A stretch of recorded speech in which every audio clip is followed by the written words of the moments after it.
A história de cada lugar constrói uma cultura única, que pode ser expressa pela fala, pelas roupas ou pela música. Mas será que podemos identificá-la por meio da gastronomia?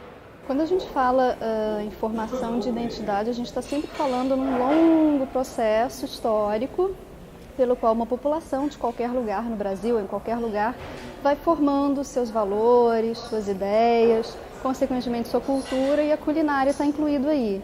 Quer dizer, isso é um longo processo que envolve formação política de um país, um processo político, questões econômicas, migrações, né? Então, na verdade, é um caldeirão de influências diferentes que vai formar uma cultura, e a identidade é sempre uma parte dessa cultura. E a culinária está envolvida tanto com essa cultura quanto com essa identidade. E o alimento, ele é uma memória, por isso que ele é cultura, por isso que ele é imaterial. De casa tu tem um prato, todo mundo tem alguma coisa da região, né? E essa é a construção, porque os hábitos alimentares eles não surgem espontaneamente, nós temos influência, nós temos nosso terroir, vivemos em grupo, vivemos em sociedade, isso reflete. Durante sua história, o Brasil recebeu muitos imigrantes de países diversos, e o resultado desse processo são identidades culturais e pratos típicos diferentes. Antes da chegada dos europeus, a gente tinha diversas nações indígenas diferentes, com similaridades, mas com culturas também um pouquinho diferentes. Então, num certo local se dava mais preferência à utilização da mandioca de determinadas maneiras. Na região sul, por exemplo, os indígenas já utilizavam a erva mate. Então, começa-se já com culturas diferentes de cada uma dessas tribos indígenas. Depois você tem a chegada dos portugueses e, posteriormente, de outros grupos europeus. Eu digo que são vários países dentro de um país, né? Porque além de clima diferente, geograficamente ter vários microclimas e praia, montanha, quase deserto, né? Caatinga, são vários biomas, né? Que vão fazer com que tenha ingredientes diferentes, também colonizações diferentes. Eu acho tudo, a junção disso tudo dá essa diversidade que é o Brasil. Muitos dos sabores associados ao Brasil, como o vatapá e o acarajé, são parte da herança dos negros na formação de identidade do país. Afinal, ainda na época de colonização, os indígenas e escravos compartilhavam seus ingredientes e formas de preparo com os povos europeus. Uma das maneiras pelas quais a gente entende que haja uma influência africana, da cultura africana na culinária brasileira, é talvez por via dos escravos que foram trabalhar nas casas grandes e foram trabalhar na cozinha, pelas mucamas, que essas sim foram colocadas para fazer o serviço doméstico, tinham que lidar com uma série de produtos da terra que elas não conheciam, como a mandioca. A religião toda é baseada na gastronomia, e essa gastronomia ela deve ser aprendida, né, de forma oral, e há um longo processo de aprendizado. Um exemplo típico assim, do acarajé, né, que é oferecido a um determinado orixá. Antes eles ralavam numa pedra, botavam o feijão a inchar, enfim, depois amassavam com uma pedra específica para fazer a massa, né, aquele purê, né, de feijão, para fritar, né, fazer o bolinho, né, o acarajé.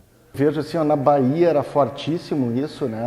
Há uma relação grande do candomblé, uma religião que veio também com esses negros. Os santos do candomblé têm relação com os santos da Igreja Católica e com a comida, né? Tem a comida de santo que a gente encontra aqui no sul também nos terreiros.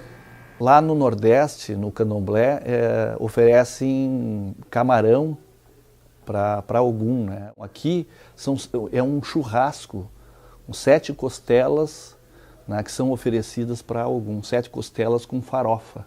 Aqui, como a carestia, carência do camarão seco, ofereceram uma coisa que tinha abundância e era gostosa, o assado, o churrasco. Do churrasco ao galeto com polenta, da cuca ao doce de Pelotas.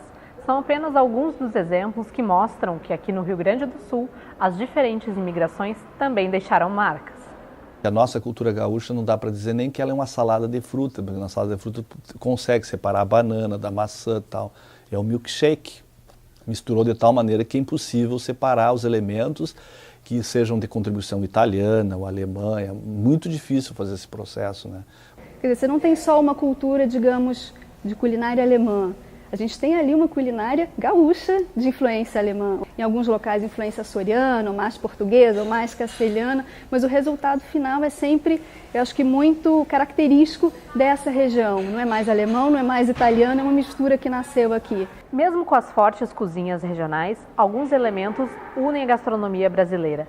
Essa identidade nacional da culinária é algo relativamente novo.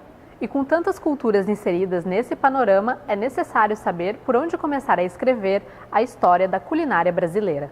Faz bem parte da cultura brasileira, vários doces derivados do leite condensado. O quindim é de herança portuguesa, né? Já se fazia um doce parecido em Portugal, só que em vez de coco se usava castanhas, né? Então acho que a nossa herança cultural, nossa herança gastronômica, falar mal disso é que nem falar mal de futebol, acho, brasileiro, né? O que une o Brasil de norte e sul é a mandioca. É a mandioca, que pode ser macaxeira, que pode ser aipim, brava ou mansa. Isso une o Brasil de norte a sul. E as diferentes formas de como se fazem a farinha também.